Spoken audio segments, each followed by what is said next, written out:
Исәнмесез, хөрмәтле тамашачылар. Яңа гасыр каналында кым сәгате тапшыруның чираттагы чыгарылышы. Бүген студиябызның кунагы педагогика фәннәре докторы, профессор, Россияның һәм Татарстанның атказанган укытучысы Әнвәр Хуҗахматов. Исәнмесез, Әнвәр абый. Әнвәр абый күп еллык тәҗрибәсе булган педагог буларак әйтегез әле. Әгәр сез бүгенге көндә 1нче сыйныфка бара торган укучы булсагыз, кайсы мәктәпне сайлар идегез? Совет чорындагы мәктәпнеме әллә 21нче гасырныкымы? Юк, мин һичшиксез Совет чорында үзем 1нче сыйныфка кергән туган мәктәбемне сайлар идем. Ул Болгар төбәгендә, Йолдыз авылында урнашкан, һәм минем 1нче укытучым ул күркәм педагог, затлы укытучы Мин Сәгыйр абый иде. Ни өчен Совет чорындагы мәктәп? Совет чорында укыту һәм тәрбия системасы дөньядагы иң камил һәм иң файдалы, үтемле һәм киләчәккә кешене әзерләү өчен bütün чараларны куллана алырлык теге ул юл иде. Мәгънәле юл иде. Бүгенге көндә безнең менә шушы мәгариф, тәрбия эшчәнлегендә идеологияның булмавы безнең яшьләребезгә төпле белем һәм тәрбия бирүдә бик нык комачаулык итә. Шулай да бүгенге көндә менә безнең ул ике арадагы буын дип әйтегез дейме? Хата нәрсәдә булды? Нәрсәдә үзелде ул? Без менә шушы Совет чорында үзебезнең мәгариф системасының төп таянышы дип, аның төп нигезе дип, көчле идеологияны, этик, шулык октябрят, шулык пионер, шулык комсомол һәм башка бик күп төрле юнәлешләрне ала идек. Менә ул чордагы мин ул вакытта Казан университетын тәмамлап туган авылыма мәктәп директоры булып кайттым, яшь коммунист буларак. Мин шул вакыттагы директор буларак эшчәнлегемне анализлыйм, чөнки миңа шактый вакыт эшләргә туры килде. Шуннан соң әле РАНО мөдире, шул ук вакытта мин Совет властеларында, мәгариф министрлыгында бик җаваплы постта эшләргә туры килде. Һәм менә бүгенгене чагыштырам.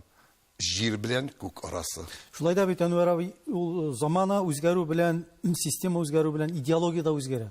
Хәзер бит инде без Совет чорындагы идеология белән яши алмыйбыз, әмма ләкин бүгенге идеологияга яраклы безнең мәгариф системасы юкмы, әллә безнең мәгариф системасы бүгенге идеологияга яраклашмаганмы? Бүген идеология гомумән юк. Идеология дигән төшенчә бүген ясалма төшенчә. Бүген безнең кызганычка каршы дәүләтебез, президентыбыз Владимир Владимирович Путин бик күп көч куя, әлбәттә, яшьләрдә патриотик тәрбия бирү буенча. Илебезнең киләчәге турында кайгыртучанлык булдыру буенча. Әмма ләкин тулы бер концептуаль шулгап алу һәм тулайым бер комплекслы якын килү, гомумән тәрбия ул аерым була алмый. Без һәр вакыт укыту һәм тәрбия бердәм процесс дип өйрәттек. Өйрәтәбез һәм ул башкача була да алмый. Әйе, бүген сүздә юк. Безнең мәктәпләребез күпкә бай. Безнең яңа типтагы уку йортларыбыз бар, гимназиялар, лицейлар, көллиятләр. Форма барысы да әйбәт. Ләкин эштәлеккә килгәндә, менә гафу итсеннәр, дусларым, коллегаларым, Совет властеларындагы укыту һәм тәрбия системасы бүген әлегә юк. Менә сез әйтеп киттегез, менә бу балаларны үстерү чорындагы баскычлар, мәсәлән, октябрят, пионер, комсомол, ягъни бәлки аларны саклап калып, ниндидер формада тотып торырга кирәк булгандыр, чөнки бүгенге көндә менә шул идеология дибез, балалар арасындагы идеология шулай ук юк бит. Бүген без нәрсәгә таянырга тиеш? Менә мәктәп чорындагы балаларны тәрбияләү максатыннан. Сез бик дөрес әйтәсез.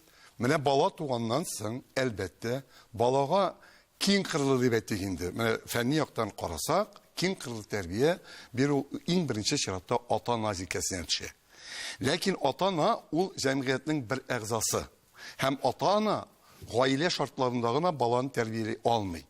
Менә моның өчен ата-ана җәмгыятьнең әгъзасы буларак, дәүләт, җәмгыять органнары буларак, шул ук балалар бакчасы, шул ук мәктәп, гимназия, лицей, интернат мәсәлән, алар белән берлектә без баланың киң кырлы үсешен, менә мин моны теге пафос формасында әйтмим, шын мәгънәсендә әйтәм.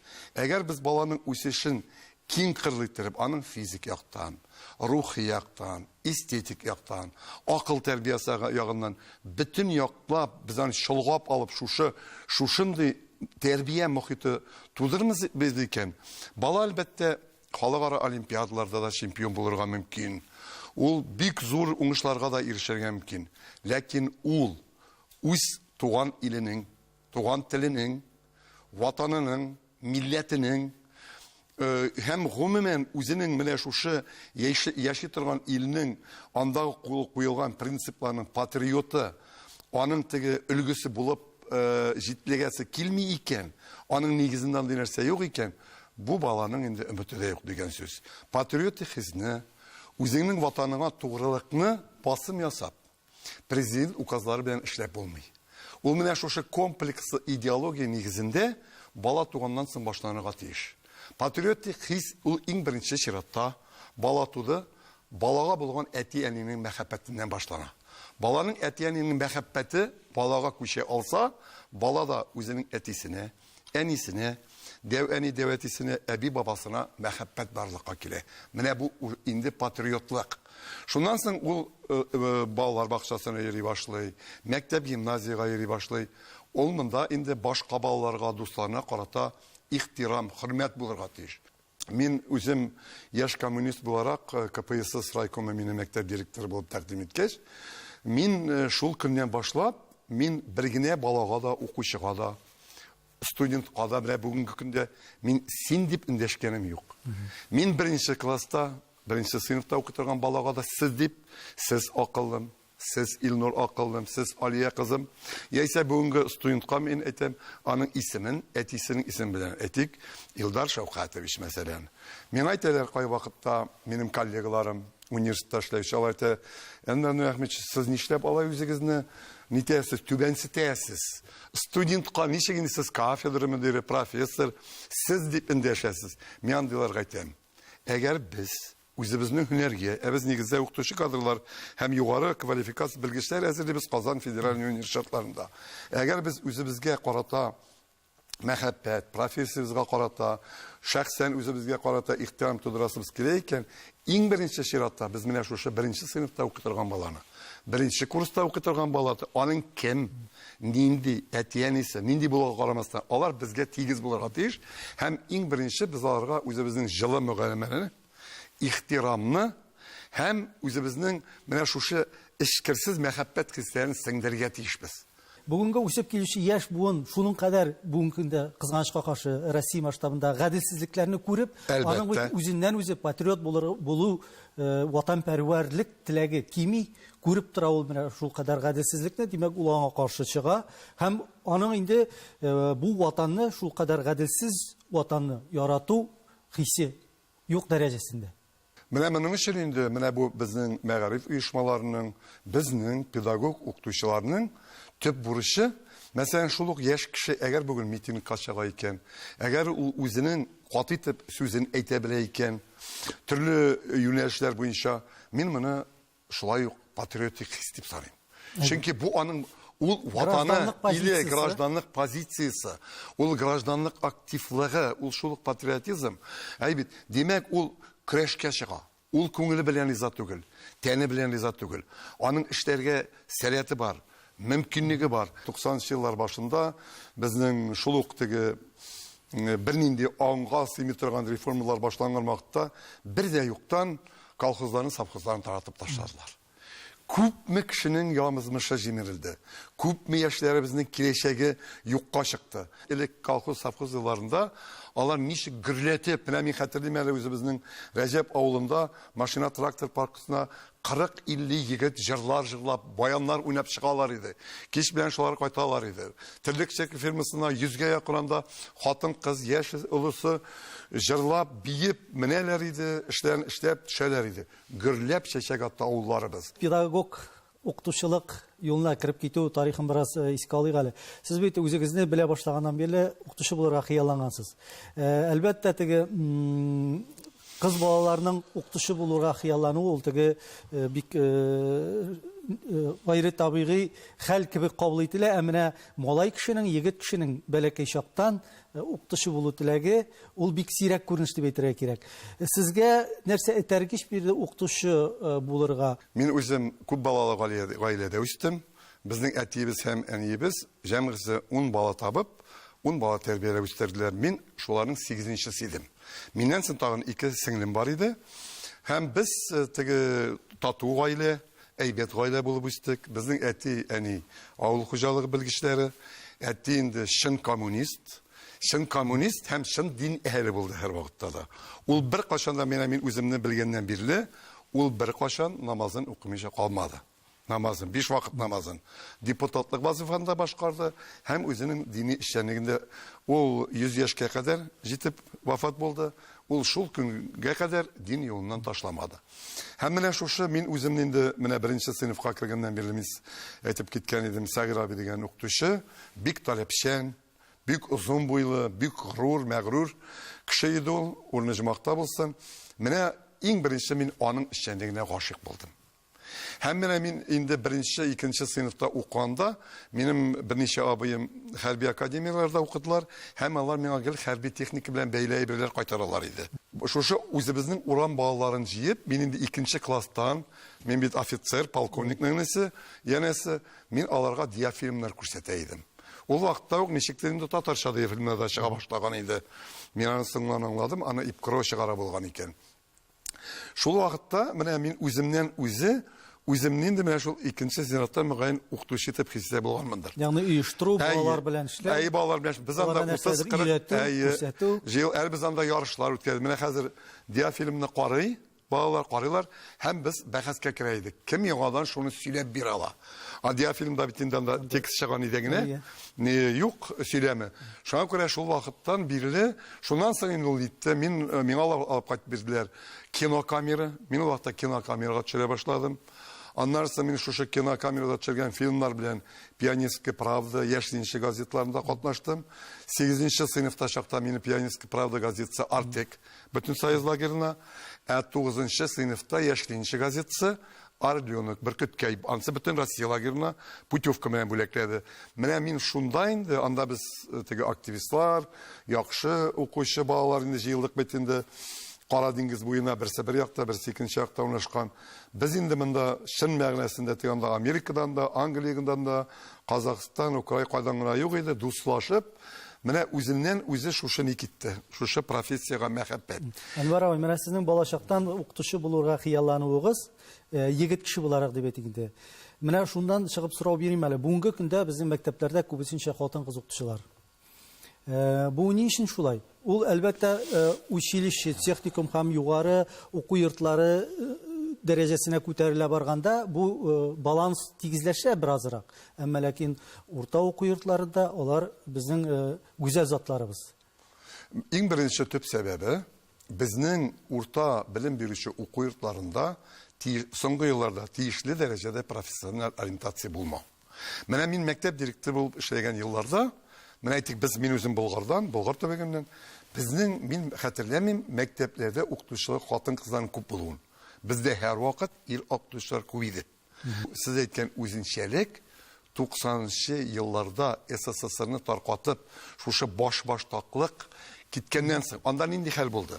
Менә мин ул 90-нчы еллар башында Мәгариф министрлыгында бүлек башлыгы булып эшли идем. Безнең анда 2 ел дәвамында кайбер районнарда хезмәт укытучылар бөтенләй алмадылар. Менә шушы елларда ир-атлар гына түгел, безнең иң новатор булырлык, күңелен биреп, фидакар, намуслы укытучыларыбыз китеп бетте.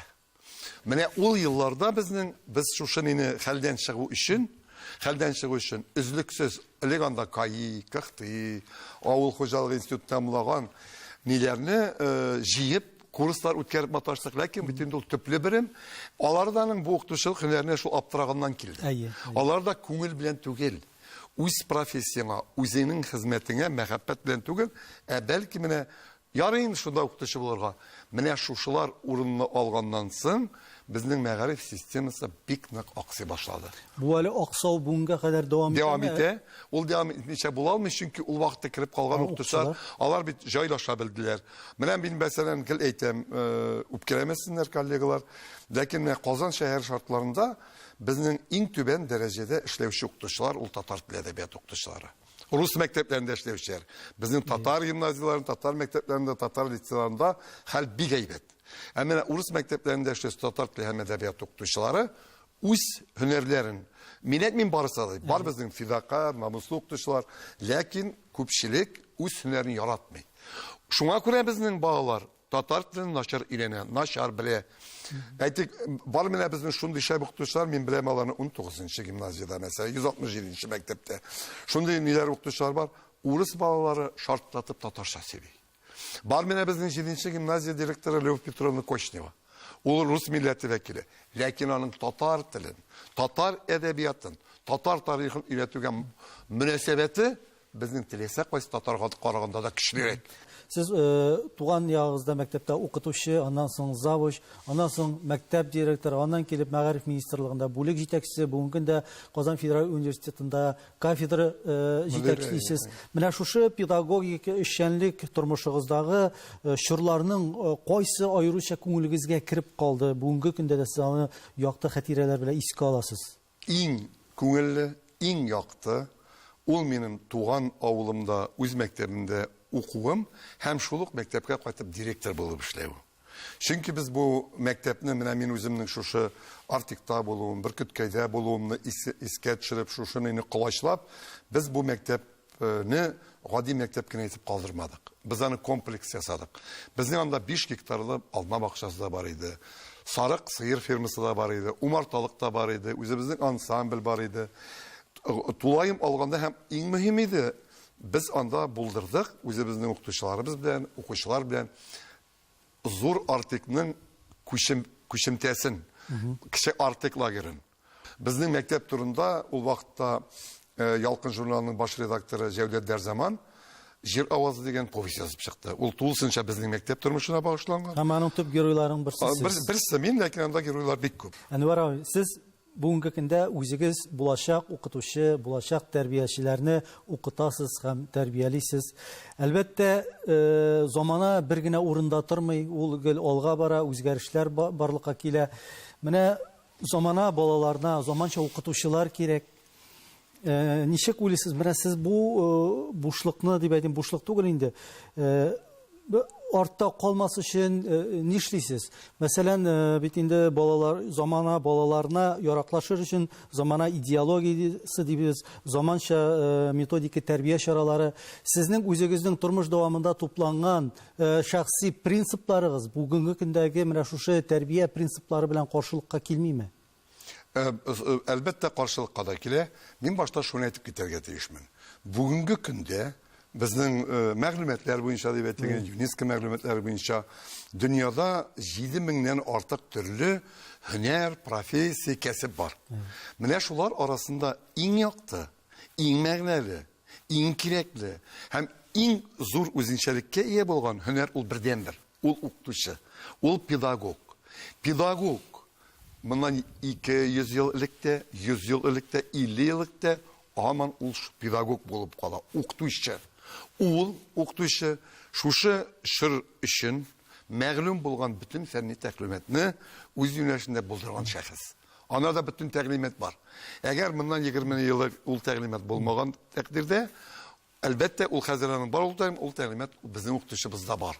Укытучы ул җәмгыять мәнфәгатьләренә туры китеп эшләргә тиеш. Ләкин җәмгыять кеше үсешен, кешенең лаеклы үсешен, аның киләчәген уйламый икән. Менә бүген кайбер юнәлештә без шуны күрәбез. Әлбәттә укытучы каршылыкка да баса, каршылыкта күрсәтә. Моның бүтән юлы юк. Менә без күп тапкырлар менә шушындый теге телевидениедә бара торган тапшыруларны яптыралдык Мәскәү каналларында. Гомумән кешенең үсеше өчен турыдан-туры зыян китерә торган, аңа зыян сала торган, менә бу социаль шелтәләрдә бара торган мәсьәләләр буенча анда без бик күп эш алып барабыз. Без ул турда реклама ясамыйбыз, без реаль эшчәнлек алып барабыз. Ягъни бу укытучының әгәр намусы бар икән, һәр укытучы шулай булырга тиеш. Әгәр ул гаделсезлек күрә икән, балаларга карата булган мөнәсәбәттә, гаделсезлек күрә икән, ата-аналар комитетының ата-аналар арасында без тик торырга тиеш түгел. Җәмгыятьнең бүгенге көндә бердәм идеология булмаган тәкъдирдә дә ул хаклык, гаделлек, намуслылык образын үзенә берләштергән укытучы моны барбер гамәлгә куярга тиеш. Төрле формада булырга мөмкин. Аның билгеле бер ниндидер математик формулалары юк. Әнвәр ай, менә без икебездә Совет чоры мәктәбен тәмамлаган кешеләр, без бүгенге тормыштагы күп кенә вакыйгаларны, күп кенә фактларны шул Совет чорындагы шул заман мәнфәгатьләреннән чыгып чагыштырырга яратабыз. Әлбәттә, аның теге чагыштыруның урынлы яклары да бардыр, урынсыз яклары да бардыр. Менә бүгенге көндә без шул чагыштырганда узган мәгариф системасыннан нәрсәне үрнәк итеп ала алабыз һәм нәрсәне гыйбрәт итеп күрсәтергә кирәк. Иң беренче чиратта ул элеккеге дип әйтгәндә менә бу совет властьларындагы мәгариф системасының иң көчле, иң мөһим, иң кирәкле юнәлеше ул куәтле идеология. Ул бүгендә кирәк. Ул барбер булачак иртәме соңмы? Безнең идарәче органнарыбыз аны аңлаячаклар. Ул инде эш башланды хәзер, әле билгеле бер система аңласа алмады. Иң сүз дә юк. Аннары безнең дидактика, укыту технологиялары, гомумән укыту тәгълиматы ул дөньяда иң камил, иң төпле һәм иң дәлилләнгән методикага нигезләнгән иде. Югыйсә менә бүген әйтәләр, менә Сингапур, Кытайдан барып өйрәнеп кайтар. Мин бер сүз әйтмим. Барсыннар, Сингапурга да экскурсиягә барып кайтсыннар, Кытайга да. Ләкин мин аларны экскурсия дип саныйм. Безнең аннан ул кадәр егылып китерлек үрнәк аласы әйберебез юк. Гыйбрәт алырлык. Гыйбрәт алырлык юк. Безнең үзебезнең совет системасындагы дидактикабыз ул бөтен дөньяда тану тапкан система. Менә минем Америкада, Техас университетында эшли торган берничә дустым бар. Мен алар белән алар монда килгәннәр дә бар, киләләр. Берсенең урыс милләтеннән, калганнар инде инглизлар. Алар әйтәләр, менә бу яшерен батыр түгел, аны яшерәсе дә юк. Америка Кушма Штатларындагы математика дәреслекләренең 90% ул СССР вакытындагы математика дәреслекләреннән күчереп, шуның бәлки аның әлбәттә формуланы анда ниндидер методиканы яңартырга мөмкиннәр, тулысынча эшләнгән дәреслекләр. Менә бу алар нәкъ менә шушы математика укыту методикасы белән шөгыльләнүче галимнәр Техас университетында. Бу минем сүзем түгел. Мин Техас университетына барып, тикшереп йөргәнем юк. Америка мәктәпләрендә ничек укытканнар. Менә мин алар сөйләме буенча әйтәм. Менә мәсәлән, моннан 90-нчы еллар башында, 80-нчы еллар арасында кем директор булып эшләгән һәм бүген дә кем эшли. Алар һаман шул, алар әлбәттә формага яраклашырга тырышалар, күрсәтер өчен, ләкин эштәлеге шул уганы. Ни өчен менә бүген Казанда 122-нче гимназия, 167-нче мәктәп, 7-нче гимназия, 9-нчы гимназия, Киров районында берничә мәктәп бар, 9-нчы гимназия, аларның директорлары нәкъ совет властьларында белем алган. Һәм шул вакыттагы системаны дәвам иттеләр алар. Алар әлбәттә шапырылмадылар, ләкин менә мин алар белән даими эшләдем. Бүгенге кайбер яшь директорларның аларның иң зур кимчелеге шунда, аларга беренче эштәлек кирәкми. Аларга беренче кирәк форма. Аларга ялтыравык. Алар мәсәлән сыйныфта күбрәк техника булырга тиеш, компьютер, такта, ләкин алар бер нәрсәне талар. Мәсәлән шул ук такта, электрон такта ярында бала 5 минуттан артык басып торырга тиеш түгел. Алар оныталармы? Безнең бүген ни өчен ак кан авырулы балалар миллионнарча һәм миллионнарча. Компьютер артында безнең кайбер шушы урысча әйткәндә показушный директорлар балаларны күбрәк компьютер артында утыртырга тырышалар. Ә бит компьютер артында бала 1 сәгать эчендә 15 минуттан артык утырырга тиеш түгел.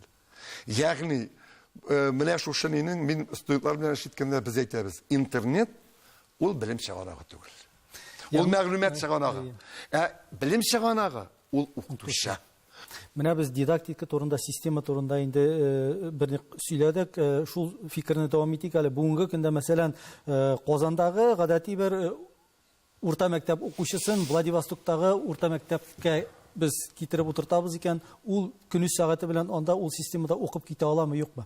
Ни өчен дигәндә, менә дәреслектәр буенча әйтәм мин, бер система, бер юнәлеш буенча укылган. Мәсәлән, шул ук математика китабы ул элек Казанда да шул иде. Бер төрле Уфада да, Камчаткада да бер төрле математика китабы. Бүгенге көндә без мәктәпләрдәге кайбер уку әсбапларының күрше мәктәптәге уку системасына ярамавы да бар. Ягъни шундый күп төрлелек, күп төрле уку әсбаплары. Менә бу уку системасына ни дәрәҗәдә аның уңай йогынтысы бар һәм кимчелекләре нидән гыйбарәт? Сез бик дөрес әйтәсез. Менә мин үзем әле 2 ел инде хәзер Россия фәннәр академиясында психологик, педагогик фәннәр буенча эксперт булып ташлыйм. Һәм миңа Владивостокта да, Брянскта һәм башка бик күп шәһәрләрдә булырга туры килә. Мизгә шуны әйтәм. Менә бу һаман безнең шушы Совет белем бирү системасы таркалганнан соң 90-нчы елларда башлап чыккан хикмәт бу. Ул елларда нәрсә булды? Безнең Мәскәүдә үзәк нәшриятлар, шушы дәреслекләр, программалар чыгару буенча кайдадыр 11. Чөнки мин нәкъ менә министрлыкта эшләдем, белем бирүнең эштәлеге буенча җаваплы кеше идем мин. Шуңа күрә мин моны бик яхшы беләм. Монда нәрсә дә хикмәт. Шул елларда шушы таркаулык, шушы анархия дип әйтик мин урысча елларында безнең һәрбер нәшрият менә ниндидер авторлар коллективы берләшәләр дә әйтик математикадан.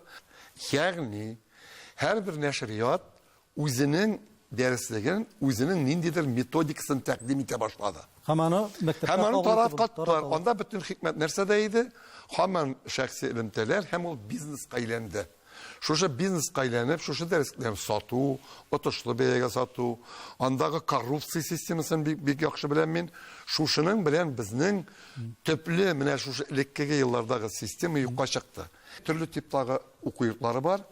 Һәр типтагы уку йорты өчен Россиядә бердәм программа, бердәм дәүләт стандарты һәм бердәм дәреслек булырга тиеш. Әгәр Казандагы гадәти, мәсәлән, мәктәпне укый торган бала бүген әтисаның офицер һәм Владивостокка китә икән, ул шул ук мәктәптә, шул ук дәреслек, шул ук программа, шул ук стандарт буенча укырга тиеш. Бүген ул алай түгел. Кем ничек тели, ягъни урысча әйткәндә, моның исеме бер генә. Ул атала хаос дип. Ул бер кашында юнны нәтиҗә бирми, һәм шуңа күрә безнең ата-аналарыбыз аптырыйлар. Бердәм дәүләт имтиханының битаның хикмәте нәрсәдә килеп чыкты? Бердәм дәүләт имтиханы ул нишарадан бишара безнең дәүләт органнары тарафыннан уйлап чыгарылган әйбер. Бердәм дәүләт стандартын өйрәнгән менә шушы безнең Мәскәүдәге федераль тестларны үткәрү үзәге бар. Алар нишли? Алар әйтик тарих буенча bir programını, bir dərəslikni alırlar da, şunun buynşa testlar əzirləyir. Bit birdən dövlət imtihanı, bütün işini birgə əzirləyir. Aytik məsələn, 122-ci gimnaziyada bir türlü oxudular tarixini, məqədat biləmin. 167-ci məktəbdə dünya bütərli. Ətigilər 122-ci məktəb gimnaziyaya tuğru getirib işləyirlər. Onların balaları bik yaxşı yaza. Ne için? Çünki onda dağıttılar, təqnimetlər, məqlumetlər, türlü şəbirlər. Yani anda bir cəmiyyət bilimikən, felsefi, sotsiologikaktan, psixologikaktan münasebet türlü şey karıştırılır halinde.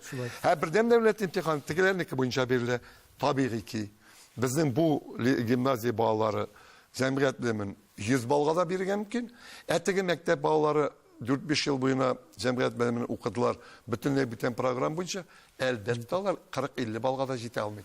Menə şunun için birden devlet imtihanının bugünkü gündə hazırında elbette menə hemen şol bizning bik köp işlikli münasebetler ko'rsatuvimizdan so'ng xatlar yazıp, barıp, seminarlarda çıkış jasaularımız netice ulayım.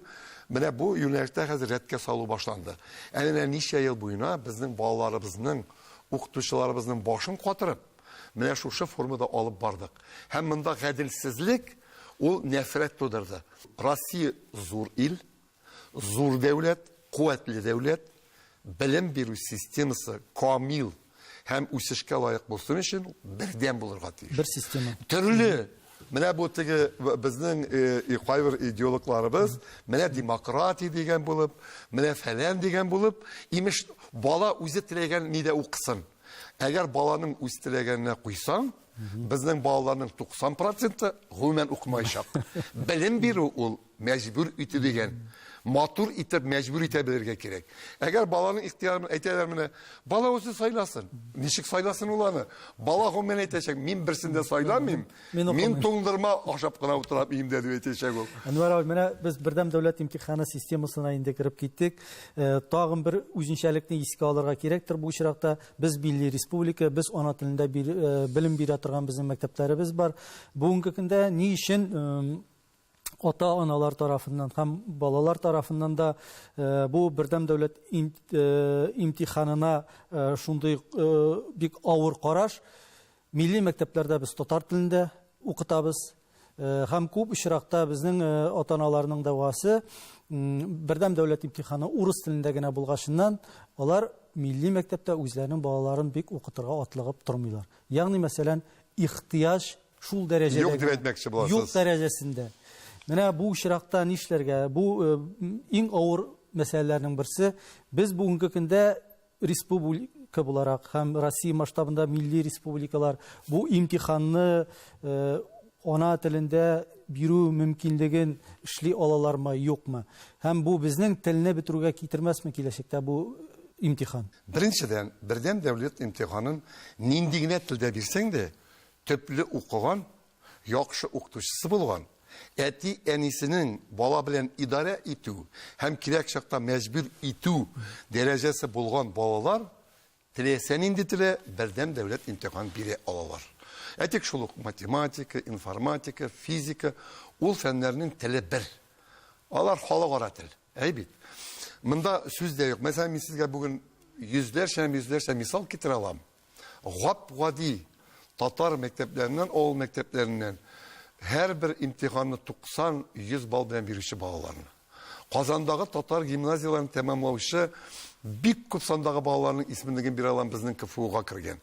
Һәм шул ук вакытта элиталы дип саналган безнең инглиз гимназияларының 40-50 балл белән кергән балаларында беләм мин. Ләкин хикмәт бүтән әйбердә тагын. Чынлап та Россиядә үзенең теле буенча икенче турда торган, икенче урында торган милләтебез, халкыбыз үз телендә бердәм дәүләт имтиханы бирергә хаклы. Ләкин хикмәт шунда.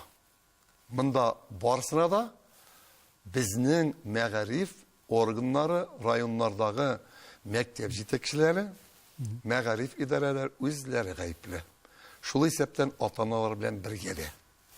Эксперимент башланган елларда 7 ел дәвамында без Татарстанда бердәм дәүләт имтиханын 2 телдә алып бардык. Без бүтән федераль үзәк эшләгән тестларны бүтән фәннәр буенча татарчага тәрҗемә итеп, нигездән да безнең университет галимнәре, методистлар, бик күп укытучылар эшләде. Татарчага тәрҗемә итеп, тәэмин иттек. Кем теле урысча бирә, кем теле татарча бирә. Кызганычка каршы, мәгариф оешмаларының, мәктәп, гимназия, лицей җитәкчеләренең, ата-аналарны дип әйтик, чөнки ата-аналар шулай ук үзләрендә милли горурлык минемчә шулай ук булырга тиештер. 7 ел дәвамында безнең татар мәктәпләрендә, сүз бар әле, монда урыс мәктәбендә укучылыкның да мөмкинлеге бар иде. Татар мәктәпләрендә укучы балаларның фәкать 7-8% гына бердәм дәүләт имтиханын татарча бирде. Урысча бирергә теләмәделәр. Аңлату җитмәде. Чөнки бердәм дәүләт имтиханы йомгаклары, нәтиҗәләре бөтен Россия күләмендә танылды. Ә булар ничек, менә шушы аңлатманы, сез кira алмыйсыз Мәскәүгә барып.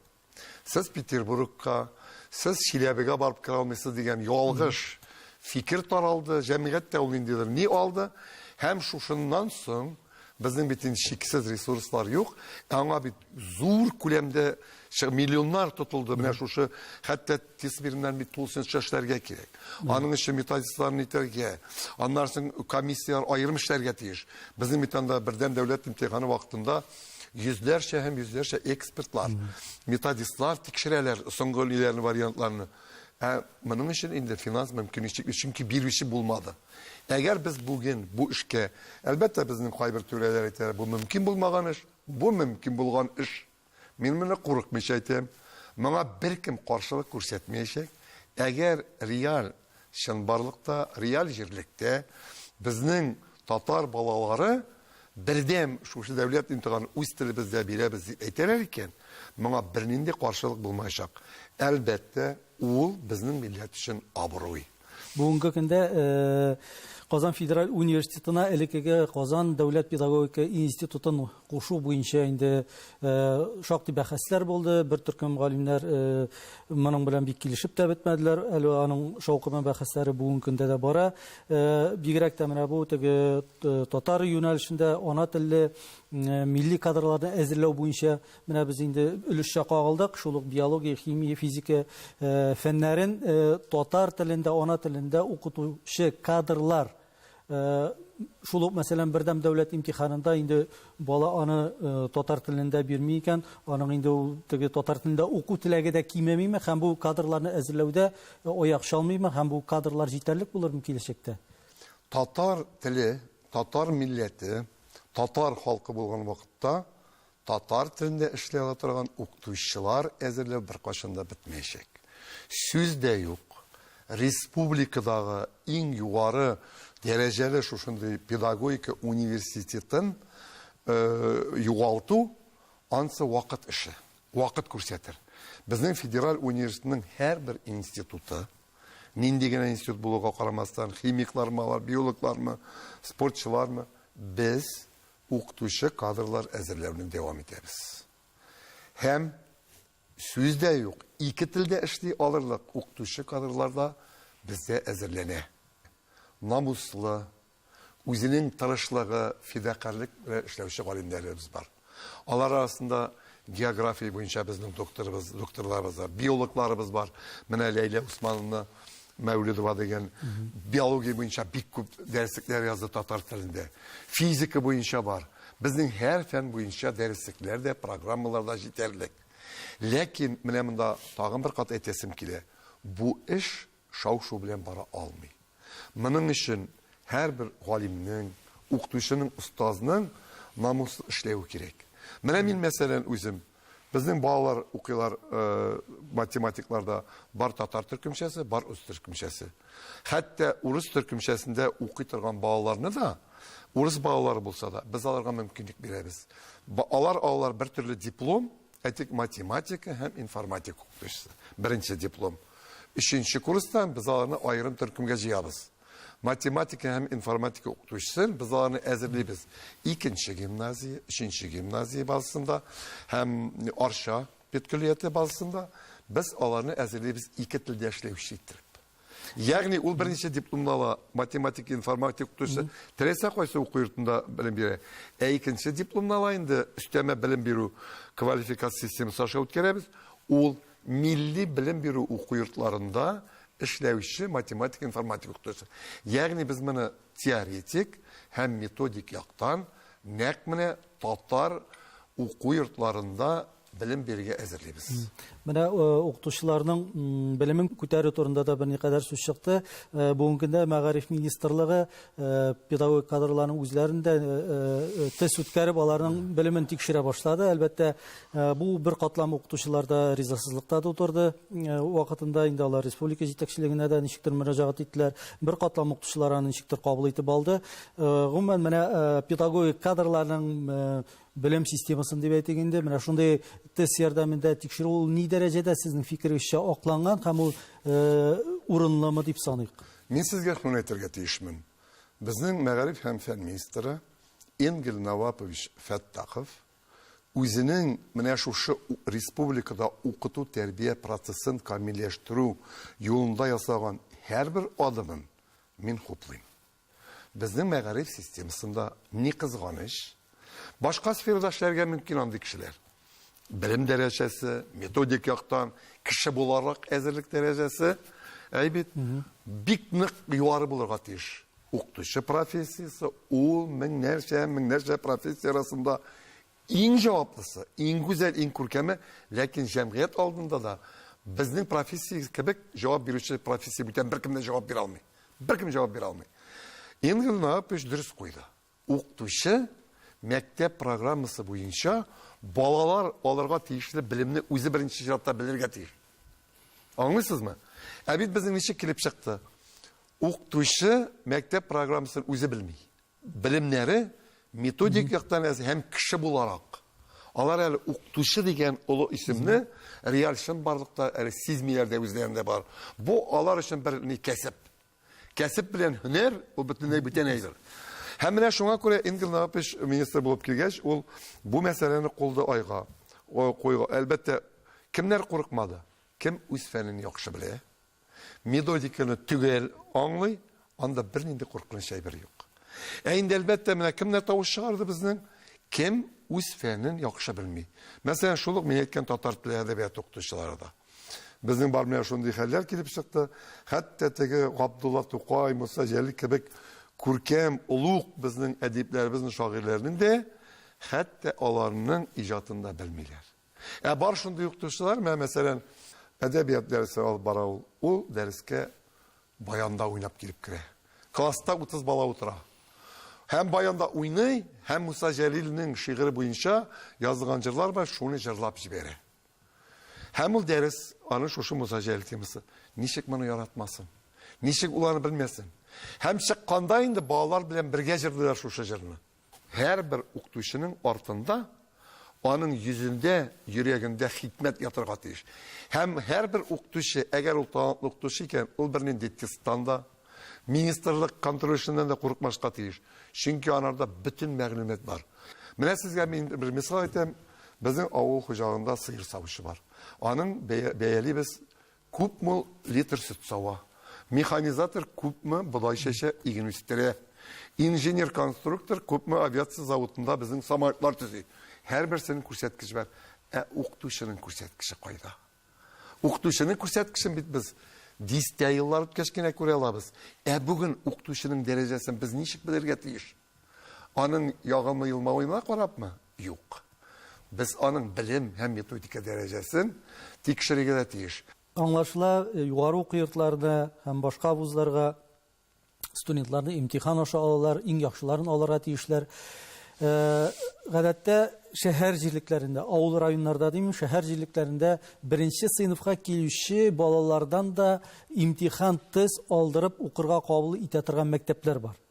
Менә сез бу алымны дөрес дип саныйсызмы? Беренче сыйныфка бара торган баладан аннан укый яза белүне таләп итү бүгенге көндә ни дәрәҗәдә, бер шей законлымы, таләп урынлымы ул? Беренчедән укый яза белү турындагы таләп ул рәсми рәвештә андый таләп юк. Яни эш чөнки әйтәм, безнең балалар норматив буенча 3 яшьтән балалар бакчасында тәрбияләнергә тиеш. Һәм һәрбер балалар бакчасында безнең бар логопед, бар укытучы, урыс теле буенча, татар теле буенча язарга, укырга өйрәтүчеләр. Ягъни балалар бакчасында йөргәндә безнең Татарстан Республикасында һәрбер бала урысча һәм татарча укый яза белергә тиеш. Монсы рәсми. Ул белергә тиеш аны. Белми икән, димәк, бу балалар бакчасының хатасы. Аның эшләмәве. Балалар бакчасы ул уйнату, ашату, йоклату урыны гына түгел. Ул инде белем бирүдә. Ләкин мәктәпләргә килгәндә эш булай тора. Безнең мәктәпләр, менә бар шундый типтагы мәктәпләр, аларда махсус сыйныфлар формалаштырыла. Беренчедән, безнең Казан һәрбер йорты беркетелгән бер мәктәпкә тест үтәме, үтмиме, ул анда кабул ителә. Ләкин тест үткәрүнең хикмәте шунда, ул ни өчен кирәк? Мин менә аңлатып китим, чөнки аны һәркем аңларга тиеш.